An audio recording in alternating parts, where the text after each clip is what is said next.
Please guys मुझे follow करिए Instagram पे, फेसबुक पे और सब्सक्राइब करिए हे मेरे एवरीवन, चैनल। कैसे हैं आप सभी लोग। आई होप आप सभी बहुत ही अच्छे होंगे गाइस। और मैं भी ठीक हूँ। तो शाम से ब्लॉग स्टार्ट कर रही हूँ। शाम का हो गया है अभी शाम का हो गया अभी 4:30। और सुबह से कुछ मूड नहीं सही था। सुबह से क्या, कल रात से मूड सही नहीं था। लेकिन अभी रिलैक्स हूँ मैं, ठीक ठाक हूँ, आप लोगों के सामने हूँ। और तो गाइस, मुझे आप लोगों से कुछ बात करनी है, तो ब्लॉग के एंड तक रहना। चैनल पे जो न्यू आते हो तो प्लीज़ गाइस सब्सक्राइब कर दो फटाफट। और बेल आइकन के साथ में कि मेरी आने वाले जो ब्लॉग है वो आप लोगों को सबसे पहले मिले। तो क्या बात करनी है गाइस, तो बात ये करनी है कि कोई बैड कमेंट नहीं आया है। मैं कोई बैड कमेंट पे बात नहीं करने आई हूँ, बात करने आई हूँ एक लेडीज़ पे। जो इस लेडीज़ ने आज कल रात को मेरे मुंह पे जो बात बोली है, वो बात मैं आप लोगों के सामने लेके बताना चाहती हूँ। जो हम जैसी विधवा औरतें सुनती हैं और सहती हैं और कैसे जीती हैं, जिनको लगता है ना वो लाइफ बहुत ही अच्छी है, लेकिन लाइफ जरा सी भी अच्छी नहीं है।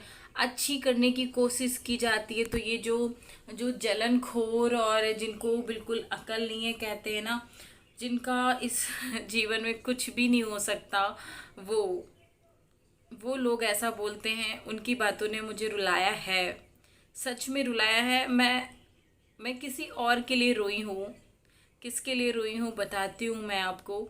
और सबसे ज़्यादा बुरा मुझे इस बात का लगा कि मेरी मम्मी सब कुछ सुनती रही, बट उन्होंने कोई भी जवाब नहीं दिया उस लेडीज को। तो बात ये थी, मैं ऐसे कल शाम की रात की बात है, 9 बजे की। तो मैं बस खाना खा के बाहर निकली थी। तो शाम को मैं खाना खाने के बाद थोड़ा टहलने के लिए निकलती हूँ। 15 मिनट 20 मिनट मैं टहलती हूँ, या तो अपने घर के आसपास टहलूँ या थोड़ी दूर पे निकल के टहल लेती हूँ, या तो मामी के घर तक चली जाती हूँ क्योंकि वो पास ही में है। इतना तो मैं डेली का डेली करती हूँ उस रात में खाना खाने के बाद। तो एक पड़ोस में रहती हैं, तो वो मेरी मम्मी से बातें कर रही थी। तो तब तक मैं निकल पड़ी, तो मैं खड़ी हो गई वहीं पे। और तो उन्होंने कहा कि एक लेडीज़ है जो कि घर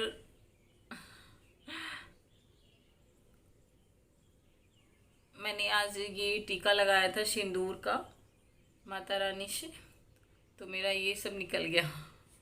कोई ना। तो उन्होंने कहा एक लेडीज़ है जो दरी फैक्ट्री में काम करती थी, तो आपने सुना उसके बारे में? तो मम्मी ने कहा नहीं, मैंने नहीं सुना। तो कहा अरे वो तो भाग गई। तो कहा भाग गई? तो कहा हाँ, किसके साथ गई है?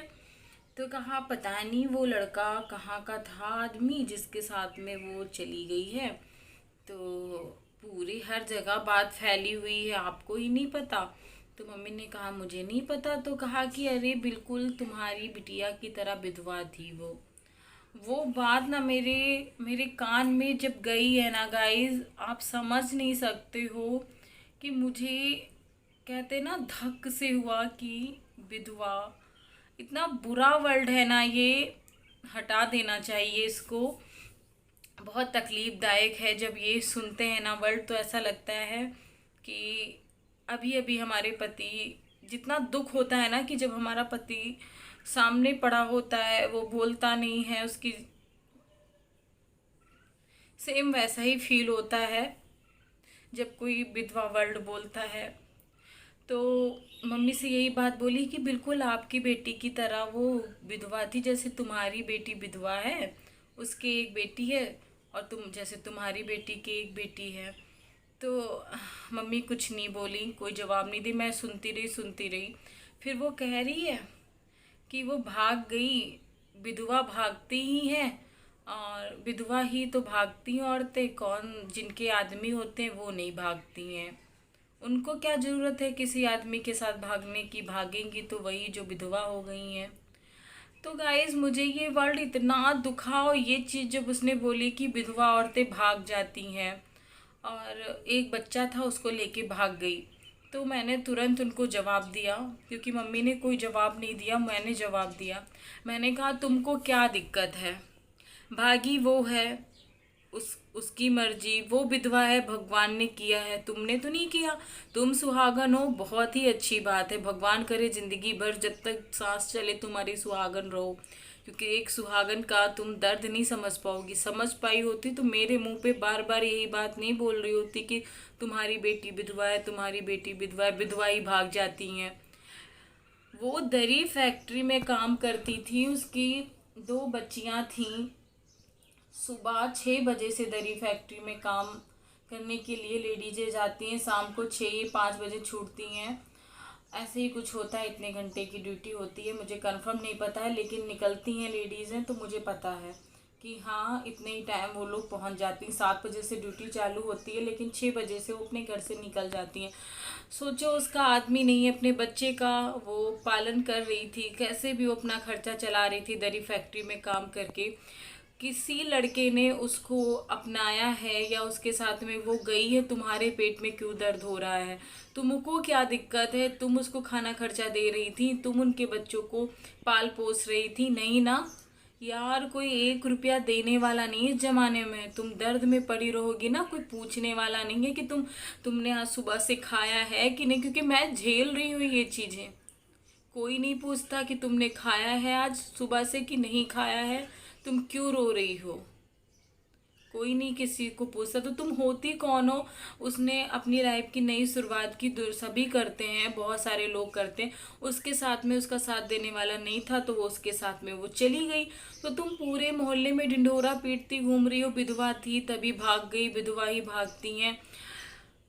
तो मैं ये सब चीज़ इसलिए यूट्यूब पे बोल रही हूँ, इस वीडियो में बोल रही हूँ, क्योंकि मेरे मोहल्ले की बहुत सारी लड़कियाँ भी देखती हैं, बहुत सारी लेडीज़ भी देखती हैं, मेरी वीडियोस देखती हैं, तो उनको पता चल जाए ना कि वो कौन सी ऐसी लेडीज़ है। बिल्कुल मेरे घर के 2 3 मकान छोड़ के हैं, तो गाइस किसी न किसी घर में ऐसी एक लेडीज़ होती ही होती है। और मुझे लगता है खासकर लेडीज़ ही लेडीज़ की सबसे बड़ी दुश्मन है। उसी को ही नहीं पता है कि हम क्यों दूसरे का मजाक बनाते हैं, कब जाने हमारा भी मजाक बनने लग जाए। तो रास्ते के जो कीचड़ है ना, जब हमारे साथ में कुछ गलत हो जाता है तो कीचड़ भी आके मुंह पे लग जाता है आके।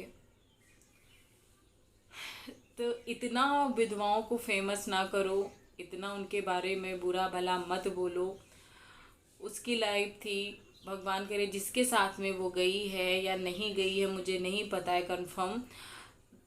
उसने शादी कर भी ली है तो बहुत अच्छा उसने किया है, कैसे वो अपने बच्चे को पालेगी, बड़ा करेगी। उसने जो भी डिसीजन लिया होगा सही लिया होगा।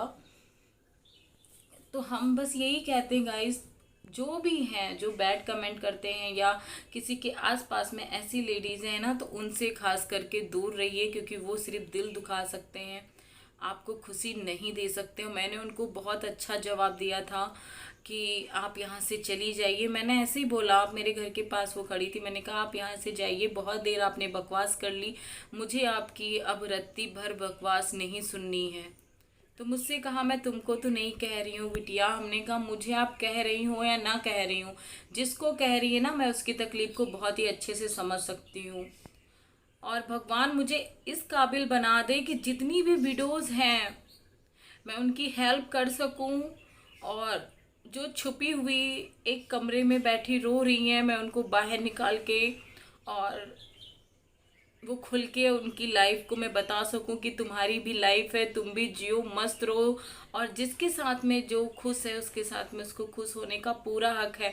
क्योंकि कहते हैं ना, एक औरत का 3 रूप होता है, माँ दुर्गे, माँ काली, और एक तो माँ होती ही होती है। तो माँ अपने बच्चे के लिए बहुत सारे रूप धारण कर सकती है, और जब काली का रूप धारण करती है ना तो प्रलय ही आ जाता है। तो इतना बोलो कि जितना सुना सुना जा सके गाइस। सच में मैं रोई हूँ उस बात को लेके कि यार हम जैसी लड़कियों को, हम जैसी जो लेडीज़ें हैं उनको लोग कितना भला बुरा कहते हैं, उनकी हेल्प नहीं कर सकते हैं, लेकिन उनको बहुत गंदा बोलते हैं। तो प्लीज़ किसी को ऐसे गंदा नहीं बोलते हैं। किसी कोई अपनी लाइफ में आगे बढ़ रहा है तो उसको बढ़ने देना चाहिए, उसका साथ देना चाहिए। बस हाँ, एक अच्छा इंसान होना चाहिए, बस ये चीज़ है। तो गाइस फिर अभी थोड़ी देर बाद आप लोगों से मिलती हूँ, और मेरी बात अच्छी लगी हो तो प्लीज़ कमेंट सेक्शन में कमेंट करके बताना ज़रूर। वेट रहेगा आप लोगों के कमेंट का। वाकई में बुरा लगता है जब कोई हम जैसी लेडी जो को उल्टा सीधा बोलता है। मैं उसके लिए रोई हूँ और बाकी कुछ नहीं गाइस। मैं इस वीडियो को एंड करती हूँ, आगे आपको अच्छे ब्लॉग मिलेंगे।